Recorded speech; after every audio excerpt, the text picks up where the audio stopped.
গতকাল যখন একটা রিউমার ছড়াইছিল সাকিব আল হাসান লাহোর ক্লান্দাসের হইয়া পিএসএল এর বাকি অংশ খেলবে, তারপর থেকে মানে পুরা নিউজ ফিড সাকিব আল হাসান সাকিব আল হাসান সাকিব আল হাসান। তারপর নিউজ চ্যানেলগুলা, স্পোর্টস চ্যানেলগুলা বা পেজগুলা যেগুলো সবসময় স্পোর্টসের আপডেট দেয়, তো তাদের গত 6-7 মাসের মধ্যে এত রিচ হয় নাই মেবি।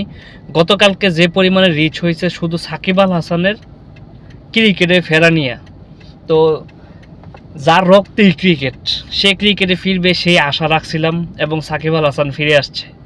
পিএসএলে তাকে মাঠে দেখবো ইনশাল্লাহ, সেই প্রত্যাশা রাখি। যদি ইন্ডিয়া পাকিস্তানের যুদ্ধটা একটু বেশি হইতো তাইলে হয়তো সাকিব আল হাসান দুবাইতে পিএসএল খেলতো আর কি, তো সেই সুযোগে সাকিব আল হাসানের ম্যাচও দেখার সুযোগ পাইতাম হয়তো। বাট যুদ্ধ যেহেতু থাইমা গেছে, সো এখন পিএসএল মেবি পাকিস্তানেতেই হবে আর সাকিব আল হাসান হয়তো পাকিস্তানেই খেলবে। সো পিএসএলটা রাঙিয়ে দেখ সাকিব আল হাসান, সেই শুভকামনা একজন ছোট সাকিব ভক্ত হিসাবে।